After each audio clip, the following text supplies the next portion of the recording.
श्रीयाञ्जनेय सहस्रनाम स्तोत्रम्। श्रीराम राम रामेति रमे रामे मनोरमे सहस्रनाम तत्तुल्यम् राम नाम वरानने। ॐ हनुमान् श्रीप्रदो वायुपुत्रो रुद्रो अनघो अजरः अमृत्युर्वीरवीरश्च ग्रामवासो जनाश्रयः धनदो निर्गुणः शूरो वीरो निधिपतिर्मुनिः पिङ्गाक्षो वरदो वाग्मी सीताशोक विनाशनः शिवः सर्वः परो व्यक्तो व्यक्ताव्यक्तो धराधरः पिङ्गकेश पिङ्गरोमा श्रुतिगम्यः सनातनः अनादिर्भगवान् देवो विश्वहेतुर्जनाश्रयः आरोग्यदत्ता विश्वेशो विश्वनाथो हरीश्वरः भर्गो रामो रामभक्तः कल्याणः प्रकृतिस्थिरः विश्वम्भरो विश्वमूर्तिः विश्वाकारश्च विश्वपः विश्वात्मा विश्वासेव्योऽध विश्वो विश्वहरो रविः विश्वज्येष्ठो विश्वगम्यो विश्वध्येयः कनाधरः प्लवङ्गमः कपिश्रेष्ठो ज्येष्ठो विद्यावनेचरः बालो वृद्धो युवा तत्त्वम् तत्पदम्यः सुखो ह्यजः अञ्जनासूनुरव्यग्रो ग्रामशान्ताधराधरः भूर्भुवस्वर्महद्लोको जनलोकस्तपोव्ययः सत्यमोकारगम्यश्च प्रणवो व्यापको वनः शिवो धर्मप्रतिष्ठाता रामेष्टः फल्गुणप्रियः गोष्पदीकृतवारासिः पूर्णकामो धरापतिः रक्षोघ्नः पुण्डरीकाक्षः शरणागतवश्चलः जानकी प्राणदाता च रक्षः प्राणापहारकः पूर्णसत्त्वः पीतवासाः दिवाकरसमप्रभः द्रोणहर्ता शक्तिनेता शक्तिराक्षसमारकः रक्षोघ्नो रामदूतश्च शाकिनी जीवहारकः बुभुक्तारहताराति गर्भः पर्वतभेदनः हेतुमा प्रांशुबीजम् च विश्वभर्ता जगद्गुरुः जगत्राता जगन्नाथो जगदीशो जगेश्वरः जगत्पिता हरिश्रीशो गरुडन्मयभञ्जनः पार्थध्वजो वायुपुत्रो मित्रपुच्छोऽभितप्रभः ब्रह्मपुच्छः परब्रह्मपुच्छो रामेष्ट एव च सुग्रीवादियुतो ज्ञानी वानरो वानरेश्वरः कल्पस्थायी चिरञ्जीवी प्रसन्नश्च सदा शिवः सन्नतिः सद्गतिर्भुक्ति मुक्तिदः कीर्तिदायकः कीर्तिः कीर्तिप्रदश्चैव समुद्रश्रीप्रदः शिवः उदधिक्रमणो देवः संसारभयनाशनः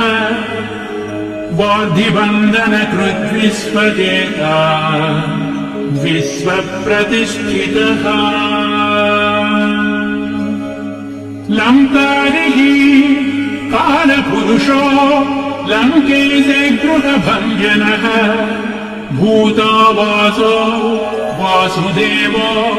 वसुस्त्रिभुवनेश्वरः श्रीरामदूतः कृष्णश्च लङ्काप्रासादभञ्जनः कृष्णः कृष्णस्तुतः शान्तः शान्तिदो विश्वपावनः श्रीरामदूतः कृष्णश्च लङ्काप्रासादभञ्जनः कृष्णः कृष्णस्तुतः शान्तः शान्तिदो विश्वपावनः विश्वभोक्ता च वारिघ्नो ब्रह्मचारी जितेन्द्रियः ऊर्ध्वगोलाङ्गुलीमाली लाङ्गूलहत राक्षसः समीरतनुजो वीरो वीरमारो जयप्रदः जगन्मङ्गलदः पुण्यः पुण्यश्रवणकीर्तनः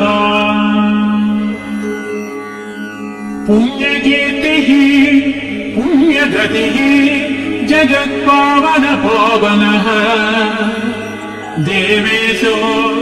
जितरोधश्च रामभक्तिविधायकः ध्याता ध्येयो सभः साक्षी चेतश्चैतन्यविग्रहः ज्ञानदः प्राणदः प्राणो जगत्प्राणः समीरणः विभीषणप्रियः शूरः विप्पदाश्रयसिद्धिदः सुहृत्सिद्धाश्रयः कालः कालभक्षकभर्जितः लङ्केशनिधनस्थायी लङ्कादाहक ईश्वरः चन्द्रसूर्याग्निनेत्रश्च कालाग्निः प्रलयान्तकः कपिलः कपीशः पुण्यराशिद्वादशराशिकः सर्वाश्रयो प्रमेयात्मा रेवत्यादिनिवारकः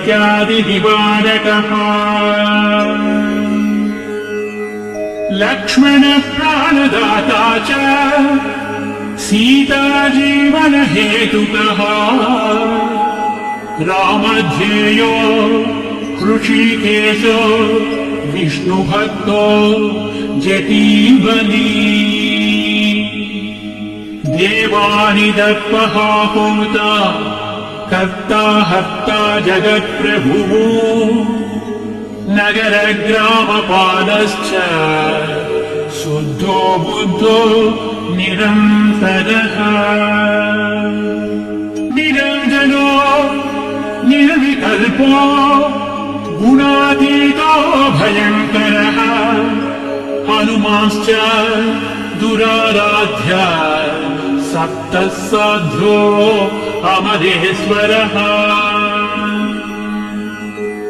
जानकी घनशोकोत्थतापहर्ता पदात्परः वाङ्मयः सदसद्रूपकारणम् प्रकृतेः परः भाग्यदो निर्मलो नेता पुच्छलङ्काविदाहकः पुच्छबद्धो यातु दानो यातु दानरिपुप्रियः छायापहारी भूतेषु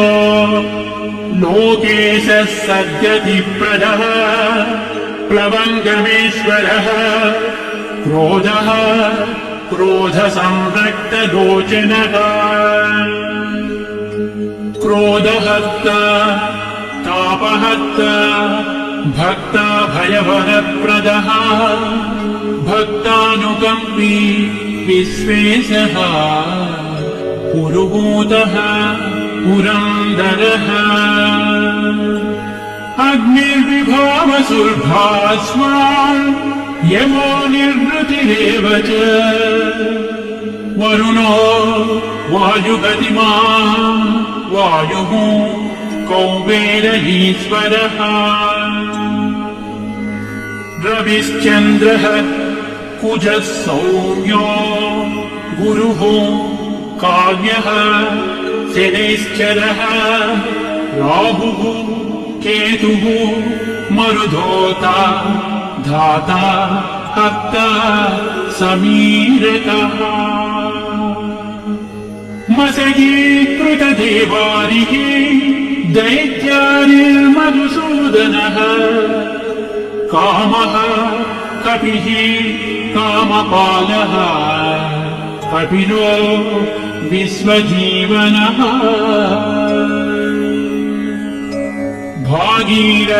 भागीरथीपदाम्बोजः सेतुबन्धविशारदः स्वाहा स्वधा हविः कौव्यम् हव्यकव्यप्रकाशकः स्वप्रकाशो महावीरो नभुश्चामितविक्रमः प्रडीनोड्डीनगतिमान् सद्गतिः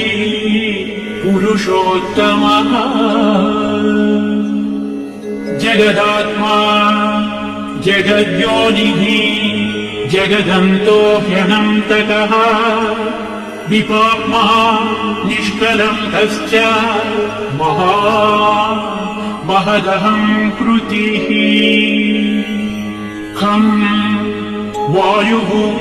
पृथिवी आपो बह्निर्दिक्काल एव च क्षेत्रज्ञः क्षेत्रपालश्च पल्वलीकृतसागरः हिरण्मयः पुराणश्च खेचरो भूचरो मनुः हिरण्यगर्भः सूत्रात्मा राजराजो विशाम्पतिः वेदान्तवेद्योद्गीधश्च वेदाङ्गपारगः प्रतिग्रामस्थितः सत्यस्फूर्तिदाता गुणाकरः नक्षत्रमाली भूतात्मा सुरभिः कल्पपादपः चिन्तामणिः गुणनिधिः प्रजापतिरनुत्तमः पुण्यश्लोकः पुरारातिः ज्योतिष्मान् साध्वधीपतिः किलिकिल्यारवत्रस्तभूतप्रेतपिशाचतः ऋणत्रयहरः सूक्ष्मस्थूलः सर्वगतः पुमान् अपस्मारहरः स्मर्ता श्रुतिर्गाधा स्मृतिर्मनुः स्वर्गद्वारः प्रजाद्वारो मोक्षद्वारः कपीश्वरः नादरूपः परब्रह्म ब्रह्म ब्रह्म पुरातनः एकोनैको जन्म शुक्लः स्वयं ज्योतिरनाकुलः ज्योतिर्ज्योतिरनादिश्च सात्विको राजसत्तमः तमोहर्ता निरालम्बो निराकारो गुणाकरः गुणाश्रयो गुणमयो बृहत्कायो बृहदृशः बृहद्धनुर्बृहत्पादो बृहन्मूर्धा बृहत्सपः बृहत्कर्णो बृहन्नासो बृहन्नेत्रो बृहद्गणः बृहद्यत्नो बृहच्चेष्टो बृहत्पुच्छो बृहत्करः बृहद्गतिर्बृहत्सेव्यो बृहल्लोकफलप्रदः बृहच्छक्तिर्बृहद्वाञ्छफलदो बृहदीश्वरः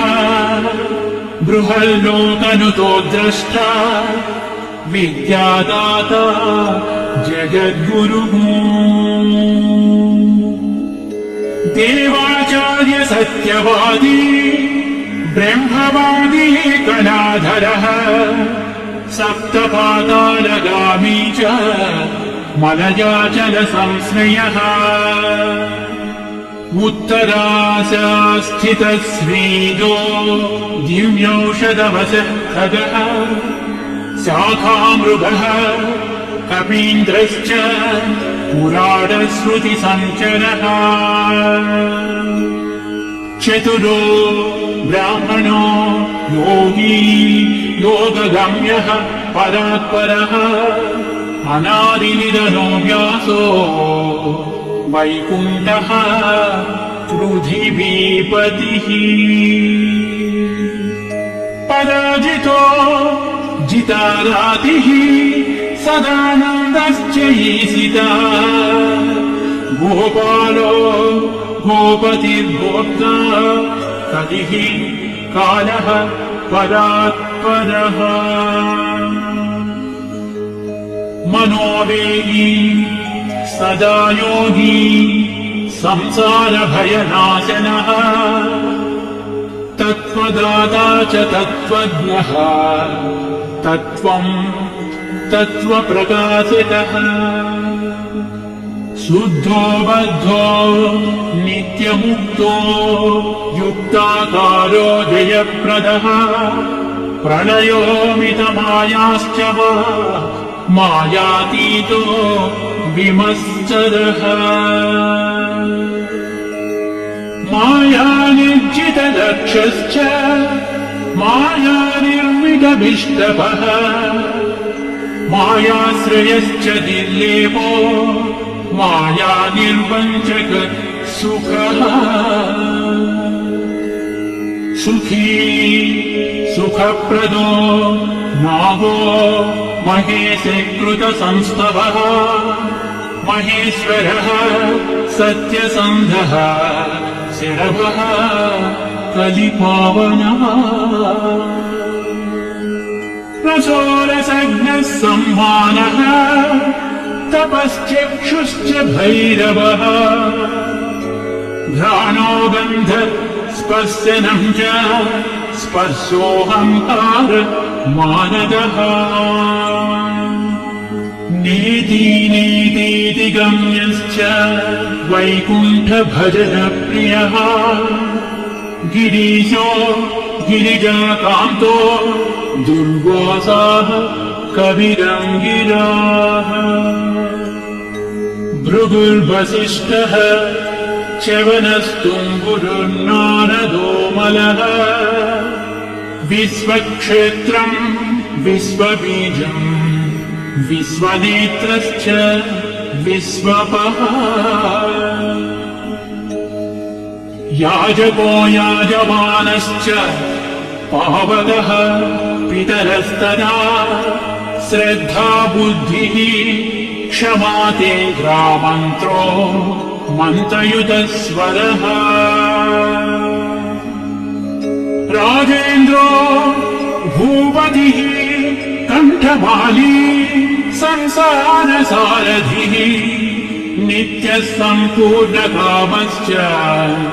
भक्तकामधुरुत्तमः गणपः कीशको भ्राता पिता माता च मारुतिः सहस्रशीर्ष पुरुषः सहस्राक्ष सहस्रपात् कामादिकामदहनः कामः काम्यफलप्रदः मुद्राहारी च रक्षोघ्नः क्षितिभारहरो बलः न तदंष्ट्रायुधो विष्णुभक्तो भयवरप्रदः दर्पः दर्पदो दृप्ता शतमूर्तिः अमूर्तिमान् महानिर्महाभागो महाभोगो महाददः महाकारो महायोगी महातेजः महाद्युतिः महाकर्म महानादो महामन्त्रो महामतिः महाशयो महोदरो महादेवात्मको विभुः रुद्रकर्म क्रूरकर्म रत्ननाभः कृतागमः अम्बोधिलङ्घनः सिंहो नित्यो धर्मप्रमोदनः जितामित्रो जयः सामो विजयो वायुवाहनः जीवदाता सहस्रांशुः मुकुन्दो भूरिदक्षिणः सिद्धार्थः सिद्धिदः सिद्धसङ्कल्पसिद्धिहेतुकः सप्तपातालभरणः सप्तर्षिगणवन्दितः सप्ताब्दिलङ्घनो वीरः सप्तद्वीपोरुमण्डलः सप्ताङ्गराज्यसुखदः सप्तमातृनिषेवितः सप्तलोकैकवपुटः सप्तहोता स्वदाश्रयः सप्तच्छन्दोनिधिः सप्तच्छन्द सप्तजनाशयः सप्तसामोपनीतश्च सप्तपातालसंश्रयः मेधावी कीर्तिदः शोकहारी दौर्भाग्यनाशनः सर्ववस्यकरो भर्गो दोषघ्नः पुत्रपौत्रदः प्रतिवादी मुखस्तम्भो दुष्टचित्तप्रसादनः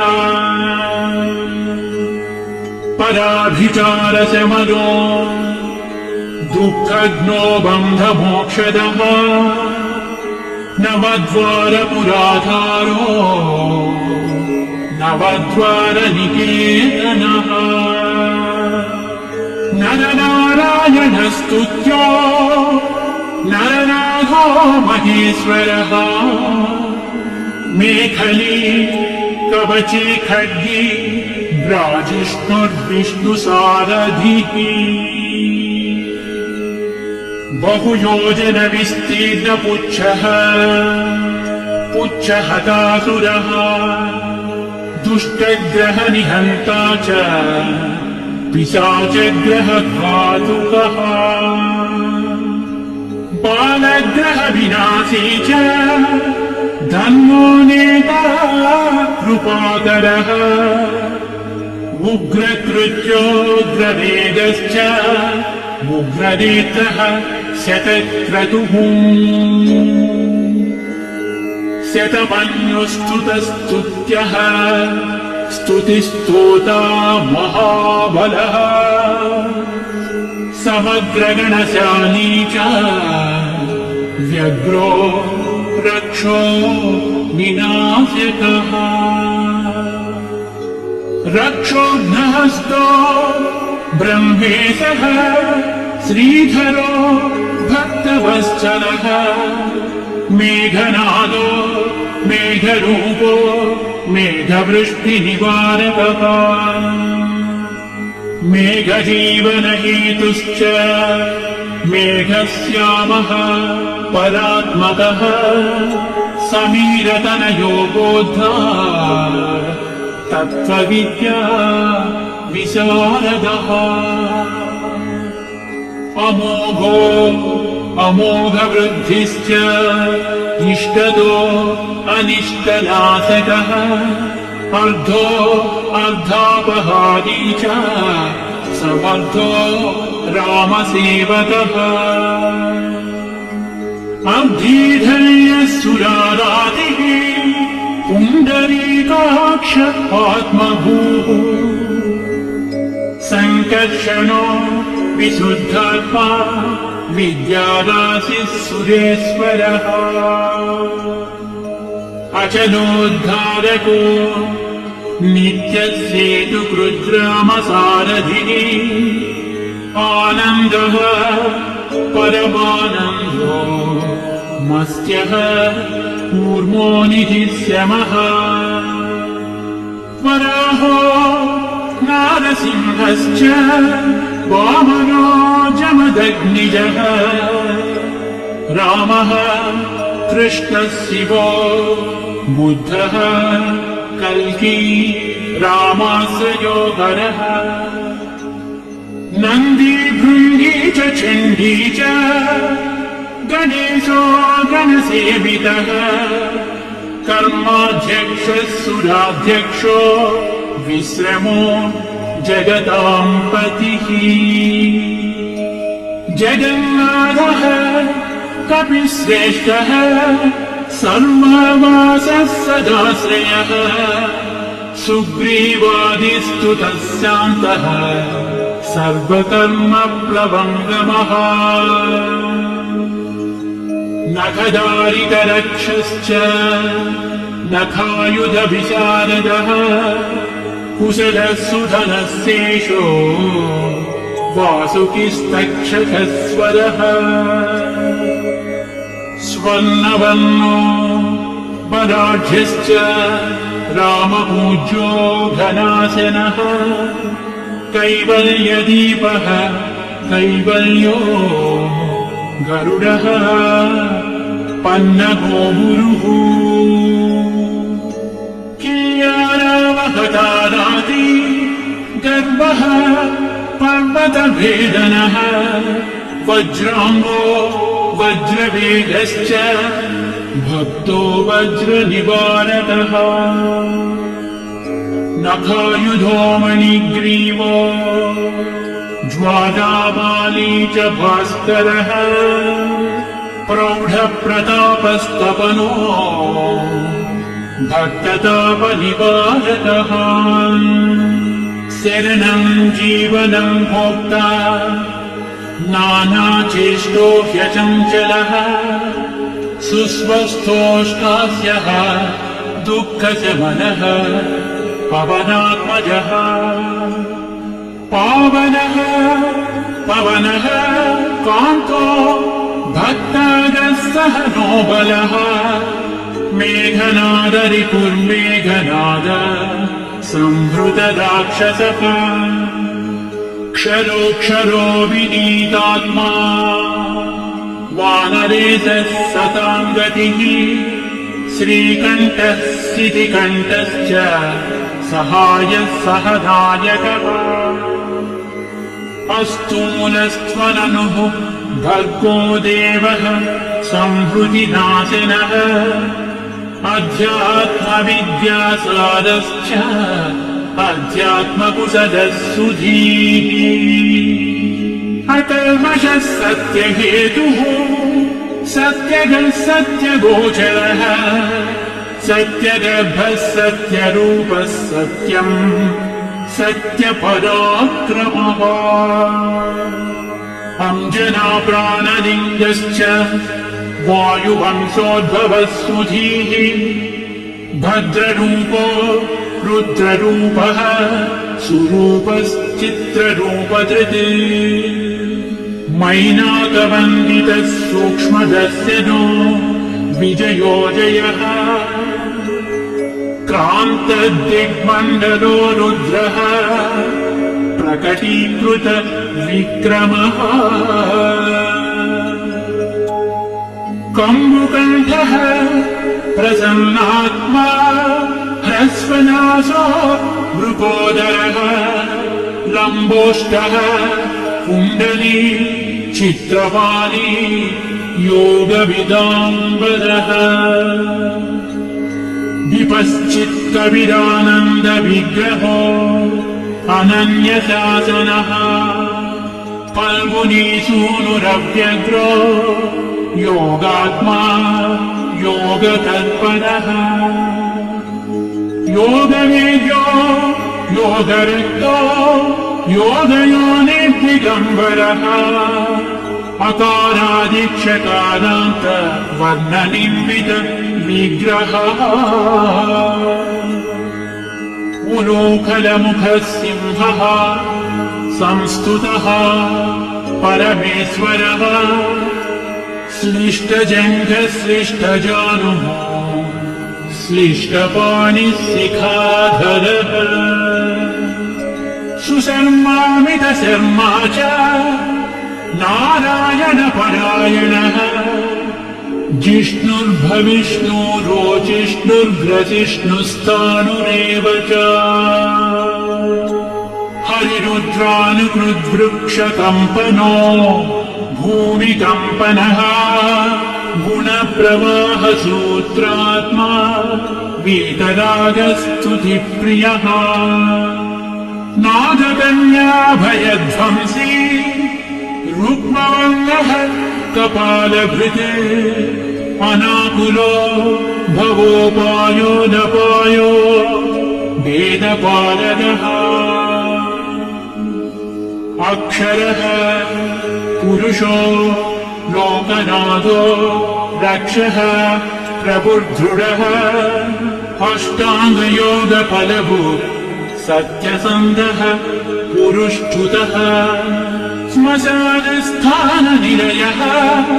प्रेतविद्रावणक्षमः पञ्चाक्षरपरः पञ्चमातृको रञ्जनध्वजः योगिनी बृन्दवन्द्यश्च शत्रुघ्नो अनन्तविक्रमः ब्रह्मचारी इन्द्रियरिपुः धृतदण्डो दशात्मकः अप्रपञ्चः सदाचारः शूरसेनविदारकः वृद्धप्रमोदश्चानन्दः सप्तजिह्वापतिर्धरः नवद्वारपुराधारः प्रत्यग्रः सामगायकः षट्चक्रधामा स्वर्लोको भयकृन्मानदो मदः सर्ववश्यकरः शक्तिर्नेता च अनन्तमङ्गलः अष्टमूर्तिधरो नेता विरूपस्वरसुन्दरः धूमकेतुर्महाकेतुः सत्यकेतुर्महारथः नन्दिप्रियः स्वतन्त्रश्च मेखली समरप्रियः लोहाङ्गः सर्वविद्धम्बी षट्कलः सर्व ईश्वरः फलभुक्कल्पहस्तश्च सर्वकर्मफलप्रदः धर्माध्यक्षो धर्मफलो धर्मो धर्मप्रदोद्धतः पञ्चविंशति तत्त्वज्ञस्तारक ब्रह्म तत्परः त्रिमार्गवसतिर्भीमः सर्वदुःखनिबर्हणः ऊर्जस्वान् निर्गलः शूली माली गर्भो निशाचरः रक्ताम्बरधरो रक्तो रक्तमालाविभूषणः वनमाली शुभाङ्गश्च श्वेतश्वेताम्बरो युवा जयो जयपरीवारः सहस्रवदनः कविः शाकिनी डाकिनी यक्षदक्षो भूतौघभञ्जनः सद्यो जातः कामगतिः ज्ञानमूर्तिर्यशस्करः शम्भुतेजाः सार्वभौमो विष्णुभक्तः प्लवङ्गमः चतुर्नवतिमन्त्रज्ञः पौलश्च बलदर्पः सर्वलक्ष्मीप्रदः श्रीमान् अङ्गदप्रियः ईडितः स्मृतिर्बीजम् सुरेशानः संसारभयनाशनः उत्तमः श्रीपरिवारः श्रीभू दुर्गा च कामदृक् सदा गतिर्मातरिस्वा रामपादाब्ज षट्पदः नीलप्रियो नीलवर्णो नीलवर्णप्रियः सुहृत् रामदूतो लोकबन्धुः अन्तरात्मा मनोरमः श्रीरामध्यानकृद्वीरः सदा किं पुरुषस्तुतः रामकार्यान्तरङ्गश्च सुदीर्घतिरनामयः पुण्यश्लोकः पदानन्दः पदेशः प्रियसारथिः